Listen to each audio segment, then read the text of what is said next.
Добрый день. Good afternoon. Welcome to the Foreign Ministry, to this press center. Together with us are Russian and foreign journalists at our online briefing.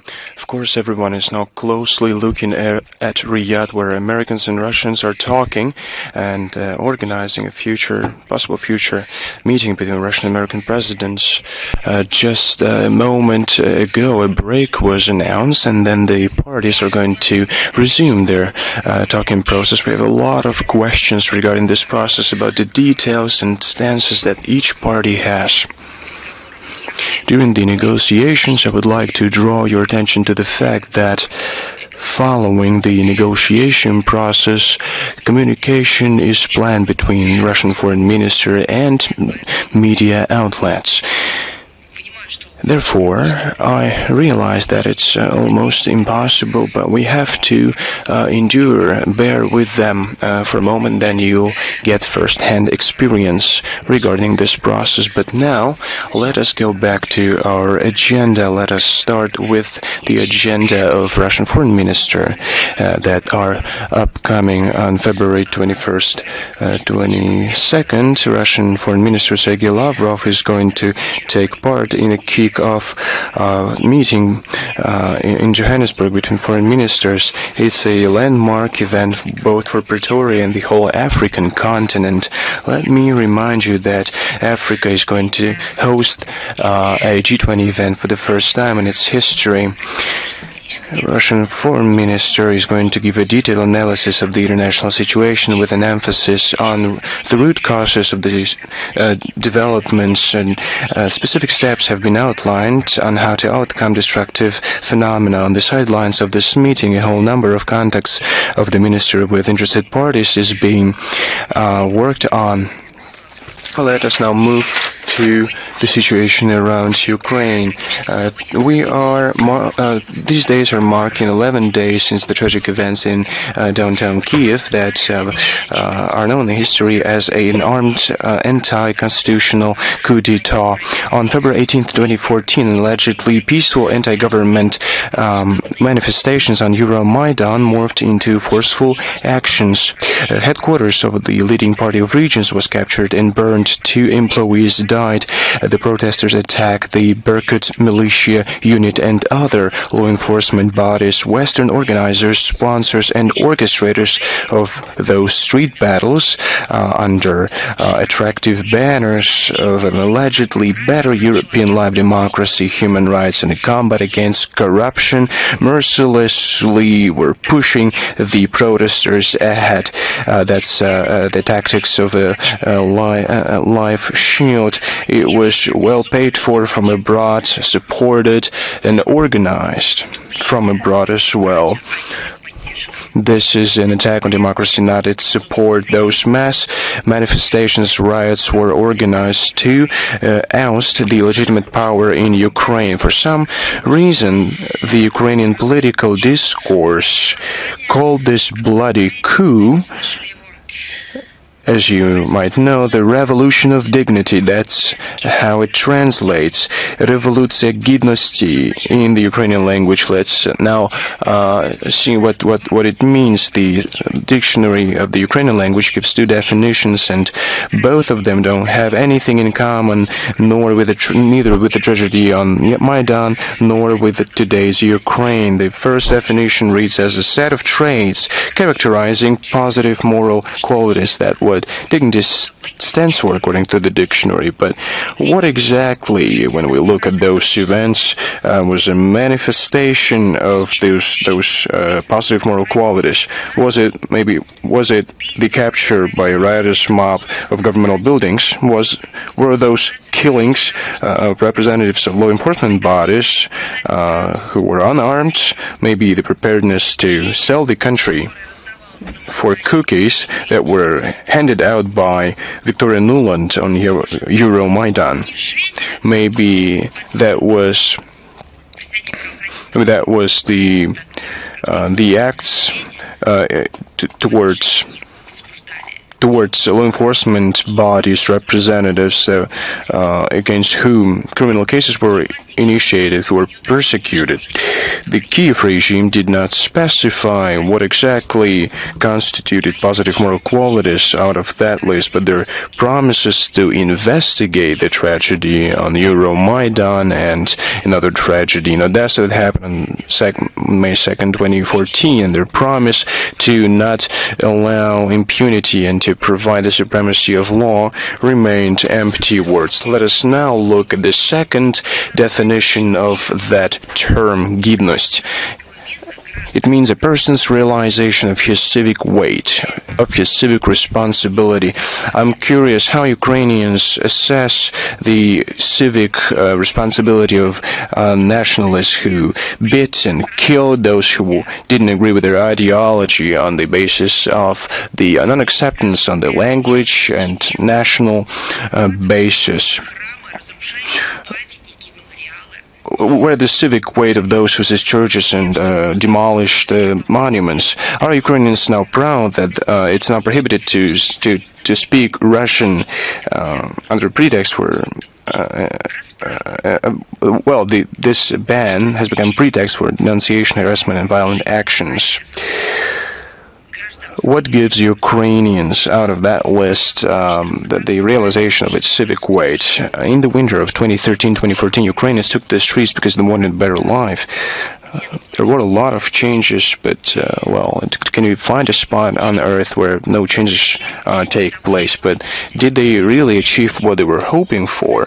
Did they achieve exactly what they were hoping for when they took to the streets on Euromaidan? But the answer is evident. The Euromaidan led to a deep split in society, repressions, and a combat against dissent, rampant nationalism and neo-Nazism, lawlessness, nihilism, and a combat against ethnic manifestation, peaceful manifestations of culture and history. It led to a complete degradation to a social and economic situation in the country. In February 2014, there was still a real chance, despite everything that was happening, for a peaceful settlement of the crisis in Ukraine, but there was one prerequisite needed, the implementation of the agreement between the authorities and the opposition. It was signed, let me remind you, on February 21st, 2014. And it was done with assistance. Do you remember who assisted this process? It was Germany, France, and Poland. Let us now look what these countries are thinking now with regard to what's happening in Ukraine. How does it correlate with the fact that they actually lied to the people of Ukraine? How they lied, in particular Germany and France, how they have been lying for all these 7 years after they signed the Minsk Accord, and how they're lying now to the people of Ukraine by telling them that the victory is not far ahead. And the people of Ukraine will certainly prevail, but in fact they realize that this war is being waged by the West against the Ukraine itself. But it didn't happen then, as you remember, and there was no real chance. The West didn't give any chance to the people of Ukraine in February 2014. That agreement between the authorities and the opposition was dismissed by the so-called victors of this revolution of dignity. It was just ignored as an obstacle towards governmental posts. It was violated during the first hours after the agreement had been signed. It was taken to the people as a testament to the surrender by the authorities, but that did not happen. The Westerners, including their intermediaries, instead of calling upon nationalists to adhere by the provisions of the agreement, just concluded that the change in power was made. The anti-Russian, Russophobic, Russian policies were supported. Then the conditions were formed for what will later be called the Ukrainian crisis that took many years and maimed destinies of different peoples. Now let us move on to the crimes of the Kiev regime.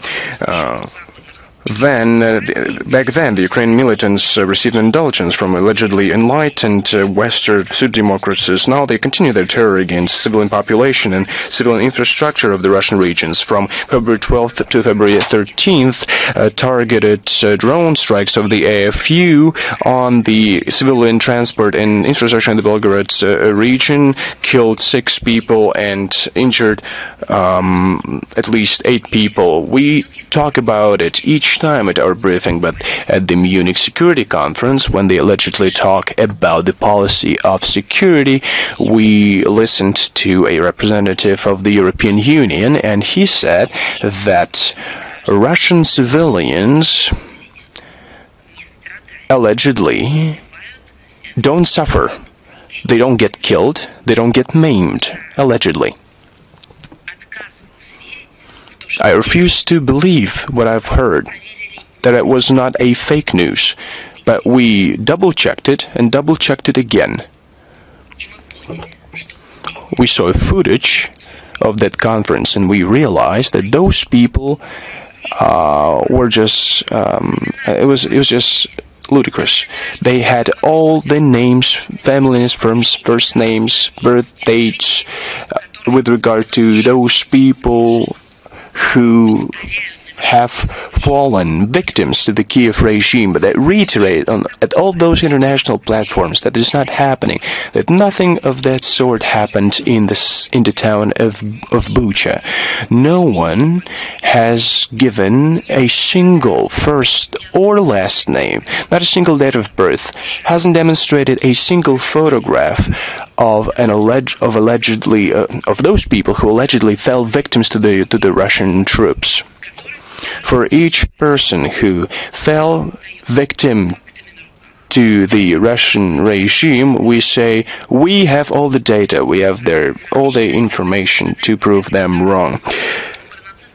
On February 12th, different DPR settlements became subjected to Ukro-Nazi strikes. 1 person died and at least 15 people were injured, including a teenager born in 2006. Bannerites are hunting for passenger buses. On February 12th and 13th, a city bus and 2 minibuses were hit in the Nikitevsky rayon of Gorlovka in the DPR. On February 14th, on the Pologi-Chapaevka road in the Zaporozhye region, a strike was conducted on the Ukrainian drone. The commuter bus, the driver was shell-shocked. On February 16th, a drone strike hit Slavansk-on-Kuban in the Krasnodarsky Krai, and a 4-year-old girl was seriously injured. Russian courts continue to give sentences to Ukrainian neo-Nazis and mercenaries for their war crimes. Those who are the militants of the 22nd Separate Mechanized Brigade of the AFU, Zavatsky, Fordolenko, Taran, and Savakis were accused of their crimes of committing terrorist acts against military civilian population. To 13.5 years was sentenced Georgian mercenary Gela Khordzavanidze. He was declared internationally wanted. A criminal case was initiated with regard to British legionnaire Mr. Garrett, who fought from January 2015 to December 2017 in the neo-Nazi Azov unit. Let me remind you that it's been recognized as a terrorist organization and has been prohibited in the Russian Federation. From February 22nd to November 2024, he fought in the International Legion. Investigative bodies in Russia continue their work to bring Ukro-Nazis and foreign mercenaries to justice for the war crimes and other atrocities. Now let us move on to what will certainly be silence, and we realize that all those European human rights activists, the so-called diplomats and representatives of international organizations. Now let's talk about inhumane treatment of Russian prisoners of war. The Investigative Committee of Russia has recorded further facts of an inhumane treatment on the side of Ukrainian of Russian prisoners of war by Ukrainian neo-Nazis in violation of international humanitarian law. One of the war-wounded fighters was injured in the Kharkov detention center after being captured. He was forced to sign documents discrediting Russian armed forces. He was forced to join the ranks of territorial defense of Ukraine. Another prisoners of war, another serviceman of ours, was being tortured and kept in a pit by Ukrainian forces.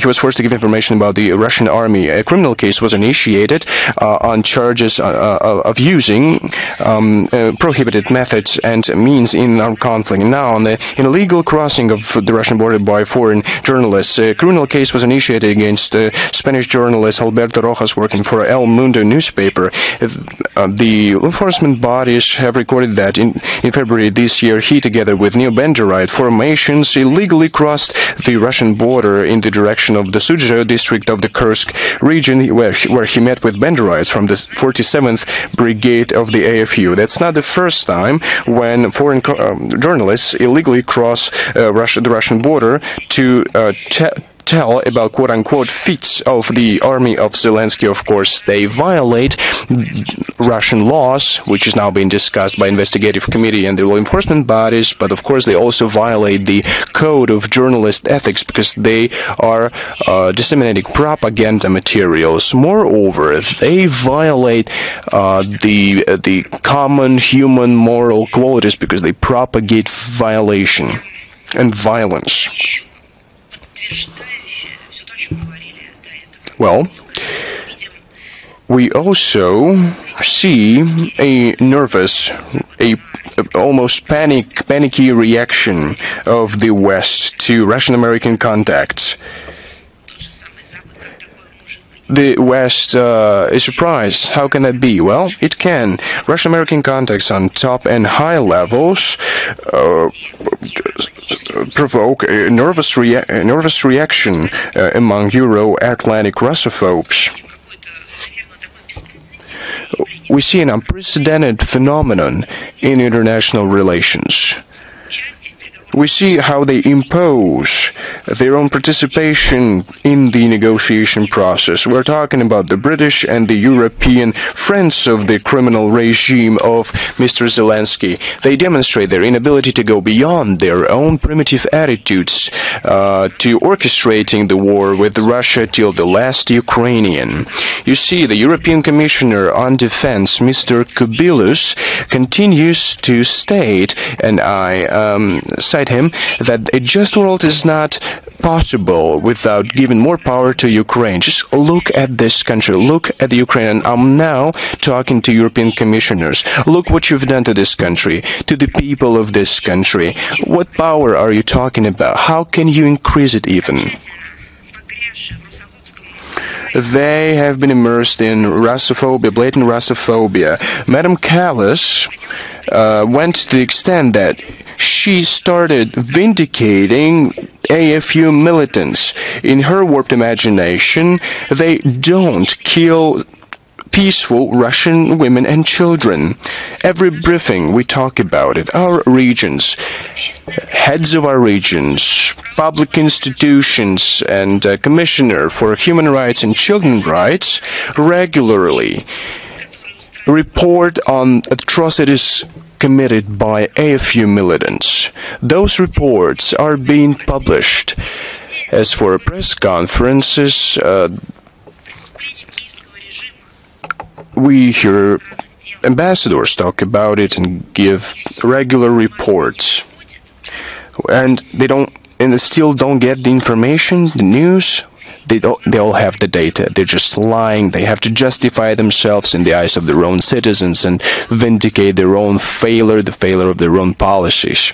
That's why they are prepared to abet the killings of Ukrainian citizens. They are ready to do that by supplying them with weapons and lie to their own people. Every time we will highlight those fakes and debunk them and give answers against the backdrop of a rapidly changing situation. Such a flawed logic of thinking looks like something characterized as despair, anger, and weakness. They can try all they want to prolong the agony of the Kiev junta. They will not succeed. Because they fell victims of deceit and aggression that the Westerners involved them in, under the mottos of democracy, economic prosperity, and so on and so forth. Sooner or later, all of them will have to take responsibility for what they've done. The complicity with the modern Ukrainian Banderovics may echo to many European elites as accomplices of bloody crimes of the neo-Nazi regime that they had nurtured. More attempts to draw parallels between Nazi Germany and the USSR are pitiful, miserable, and groundless. I'll remind you, it was the USSR who defeated Nazism. It is the USSR liberated its territory and then went on and liberated Europe. They do it out of fear. The US and NATO are afraid of unavoidable collapse of Ukrainian Nazis. They are afraid of responsibility before their own peoples, because they left their people and people of Ukraine, and on February 12th, the Verkhovna Rada passed a law to establish in Ukraine the so-called National Prayer Day on February 24th. According to the concept note, I quote, the common prayer will defend Ukraine and those who continue fighting on the battlefield, and will testify to spiritual unification, note, unification of the Ukrainian nation, and a symbol of faith in victory. Everything is here. What kind of unification are we talking about when, on the behest of Zelensky, and the Westerners are behind him, and the Ukrainian Orthodoxy is damaged? We see that churches are seized in monasteries. We see talk show and culinary TV shows. It is preposterous. They turn churches into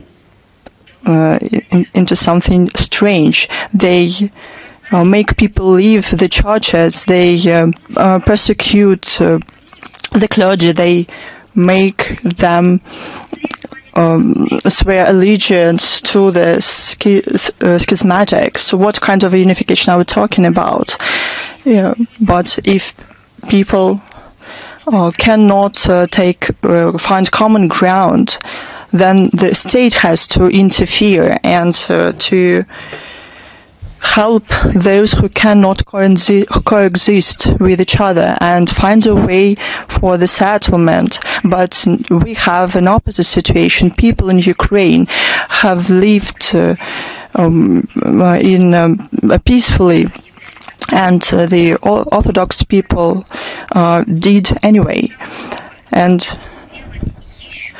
to take one more step to sabotage between Ukraine, Russia, Russians and Ukrainians, there was an order to persecute the Ukrainian Orthodox Church. They did everything. They came up with a schism. They came up how to seize churches, monasteries, how to incite the believers against each other. And now it turns out there's a day for a common prayer. But there's one more aspect. We're talking about the prayer for the Ukrainian armed forces that continues terror against civilians, both of Russia and Ukraine. This is a prayer for the Nazi evil. This is literally attempt to make the evil something sacred. This step looks not even hypocritical. It only testifies to the fact that this junta see religion as a political tool. And of course, there's a fight with history, with monument and memory in Ukraine. According to the media, in the city of Nikolaev, Ukrainian Nazis destroyed monuments to the hero and leader of the local underground unit, Viktor Lagin. He was shot down by Nazis in July 1943, and his monument was shut down by the Ukrainian Nazis in 2020.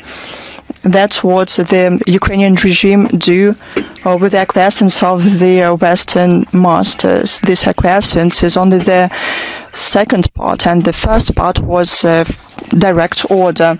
These facts yet again confirm the relevance of the special military operation to denazify and demilitarize Ukraine and to remove threats coming from its territory. As our leadership said multiple times, all the aims of the special military operation will be achieved.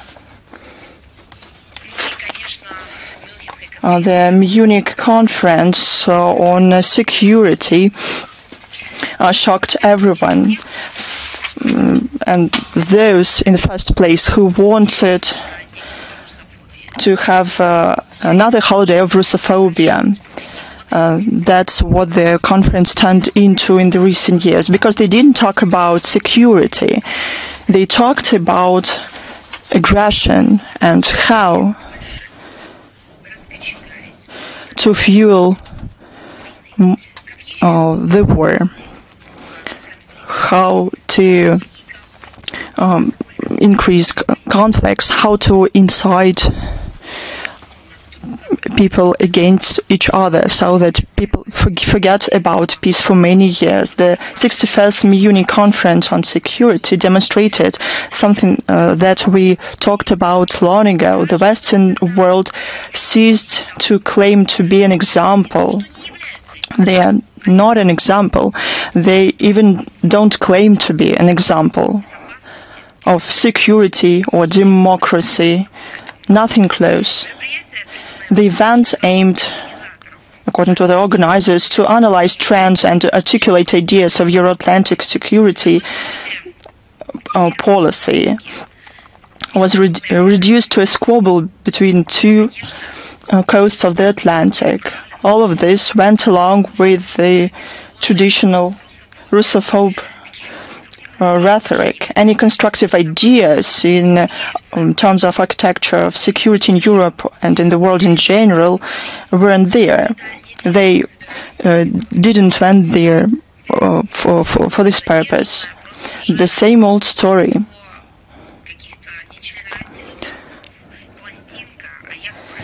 About ostensible Russian threat to the EU, to NATO, was continued. They said about hegemony, that even if they try to continue talking about hegemony, they have to make a remark that it's in death pains.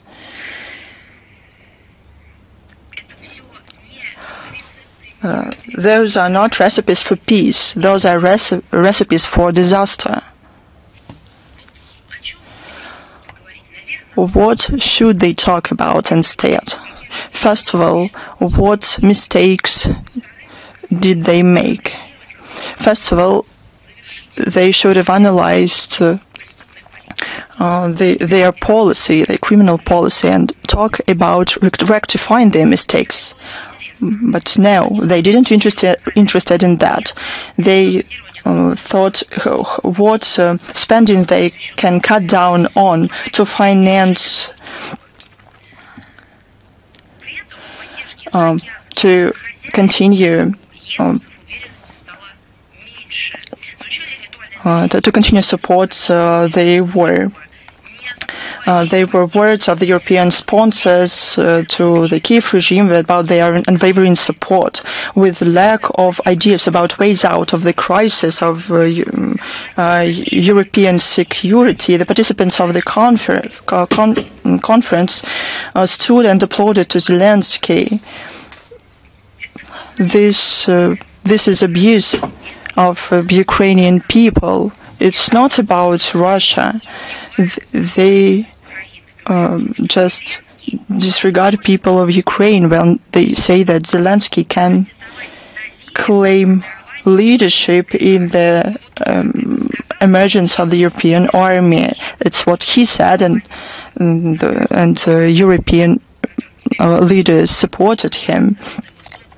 Now Ukrainians can become part of the army since 18 years old. What are they? We understand what these young people are going to do in their Ukrainian armed forces. They are not going to do anything in the general staff. They are not going to deal with IT issues. They won't deal with drones. They will be cannon fodder and shields for Zelensky.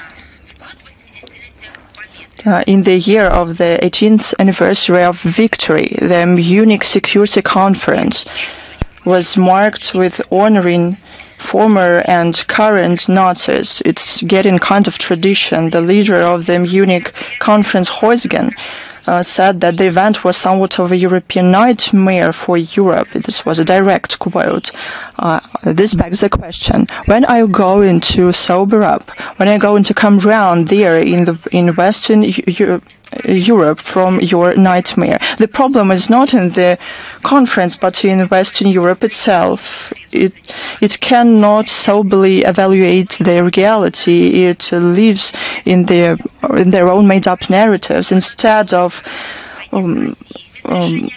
increasing welfare of their citizens, they prepare for war with Russia. Instead of social and economic problems and finding solutions to them, they build up military budget. Instead of fighting legal migration, crime, terrorism, they hunt Russian spies. The Western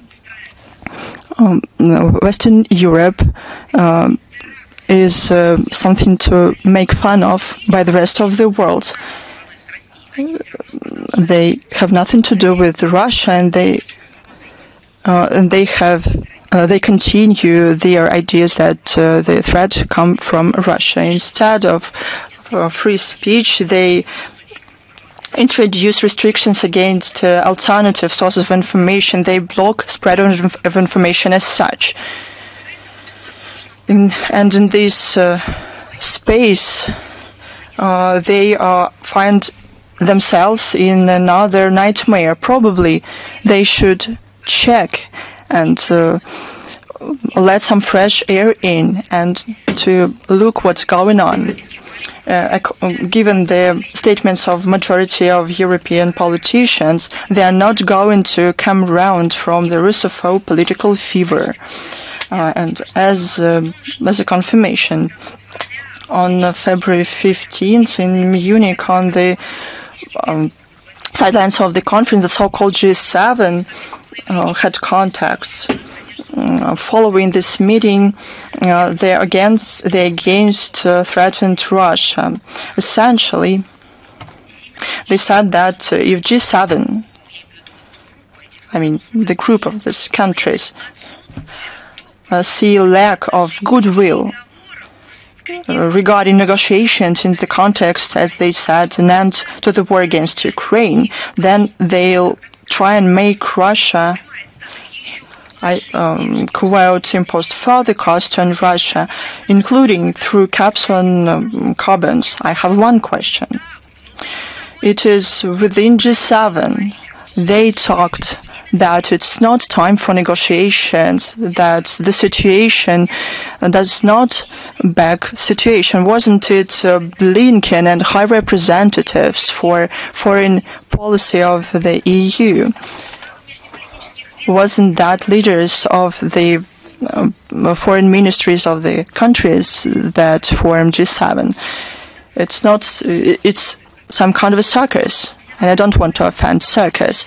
We defined many times the political policy of the current G7. It ceased being an association to align positions on key global issues and became a body to coordinate measures to put pressure on countries deemed unwanted. They stain their reputation with unflattering actions and decisions. It's naive to think that this get-together decides anything given in international realities. This is an outdated format and it completely lost their authority. They stained their reputation. No constructive role of G7 in development and stabilization can be mentioned, or probably they can give other examples. So where are the results of their work besides Russophobe words and nationalist or with the spirit of hatred statements against those that they call their enemies or opponents? There's nothing. Russia made an unequivocal decision in favor of real mechanism of global management. I'm talking first of all about BRICS and SCO.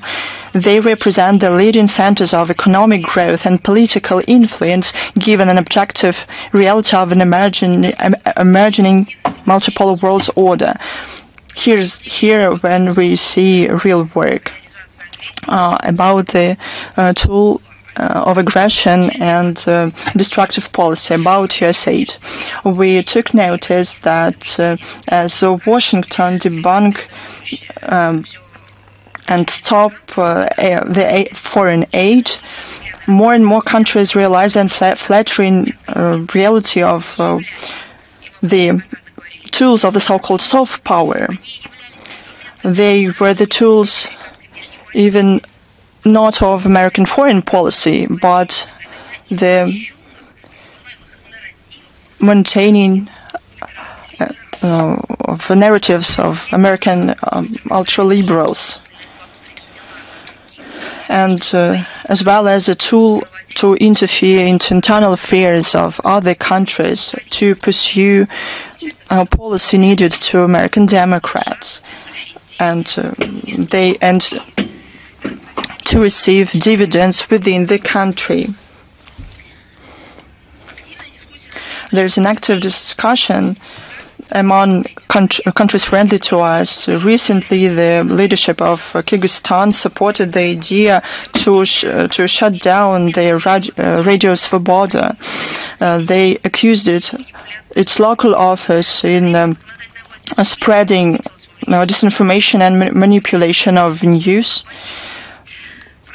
The Parliament of Kazakhstan also called for audit of the US aid on the territory of Republic for the purpose of financing a number of harmful projects, from attempts to impose the people with neoliberal values to interference into internal policy. One more time, Russia said that the American programs have more risks than aid itself. That's why we weren't surprised in regards to these messages. They only confirmed what we had been talking about for many years, including for those countries who doubted or weren't sure. We prepare to continue our joint efforts to prevent attempts to undermine stability and security on our common space. A very important document of Russia. Countering extremism is getting a special sphere in the international cooperation. This can be explained by the growing problem of radicalization of citizens that happens because of the spread of poisonous ideas and practices. that facilitate incitement of religious and ethnic. Such radical ideologies are not born in a vacuum. Unfortunately, they thrive also due to the cynical policies of a number of countries that are waging information wars, provoking armed conflicts, while instigating coup d'etats for their own selfish purposes. In such conditions, these anti-extremist resilience of the most states depends primarily on their own capacities, taking into account nuances of national contest. We are convinced that the protection from extremist risks is one of the main tasks for ensuring the stable and independent existence in each country, while building our own development trajectories is a pivotal condition for the formation of multipolar, fair world order. In this connection, Russia intends to defend the right of any state to independently assess internal and external threats and to determine its respective national priorities and approaches to combat not only violent but also ideological prerequisites of terrorism and extremism. By Decree number 1124 of the President of Russia, an updated strategy for countering extremism in Russia was approved. So we will send a link to this briefing. We would like to draw attention that this document, previous strategy was valid till 2025, was received a more expanded, comprehensive character. The strategy takes into account all new trends in anti-extremist work and have emerged against the background of special military operation and hybrid war against our country. The text incorporates a number of provisions of the concept of foreign policy of Russia, which further reinforces foreign policy, significantly adjusts the conceptual body of the document, clarifies the levels and sources of extremist threats, and primarily the role of the state and competent authorities with the system of countering extremism has taken clearly defined nature against extremist manifestations. This document enshrines one of the key Russian positions of the inadmissibility of attempts by foreign interference in the internal affairs of states and the use of terrorist groups and other extremist forces for geopolitical purposes. Emphasis has been placed on the need to combat the spread of any terrorist extremist ideology, including the neo-Nazi one. The strategy also accumulated progressive Russian experience in prevention and avoidance of radicalization, primarily among young people, migrants, persons serving prison sentences, and other social categories most susceptible to extremist ideas. A set of measures has been approved to suppress the use of information technologies, including Internet. Targeted attention has been given to neutralizing the negative influence of foreign intelligence services, NGOs, foreign agents aimed at provoking attempts to instigate color revolutions of so-called color revolutions in Russia. We invite interested international partners to study carefully Russian successful experience in combating extremism, which has been formed thanks to many years of targeted comprehensive work with the participation of all Russian society, has a truly high civil immunity against any extremist threats. And our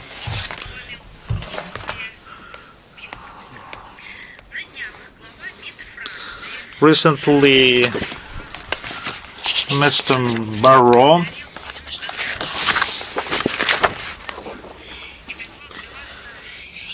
thanks the United States for liberating his country from Nazis and call for greatness together. He traditionally forgot to mention the USSR contribution to the liberation of France. I quote Mr. Barrow, both Europe and France has never been greater than when they fought for the freedom together with the United States. This is the story of Lafayette. This is the story of liberation of France by American soldiers. We celebrated the 80th anniversary of the liberation of France this year, said French minister. We will stand with the US, ensuring shared greatness and pursuing freedom around the world. End of quote. I'm not going to say about our competition with France for primacy as who contributed more to the independence of North American United States. But since the Marquis de Lafayette has been mentioned, we cannot but refrain from quoting the words addressed to him in the spring of 1779 by Washington, Commander-in-Chief of the Continental Army. We are much grateful to learn from a reliable source that the request and proposal of Great Britain to the Russian Empress have been rejected with contempt. End of quote. Washington, noting Catherine II's resolute refusal to conclude any treaty of alliance with Great Britain, emphasized that the imperial government has motivated its position in expression bearing the stamp of respect for the right of mankind. End of quote.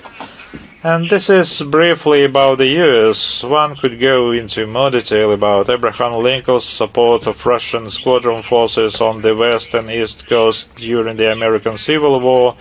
They were quite instrumental in preventing British and French intervention on the side of the southern states.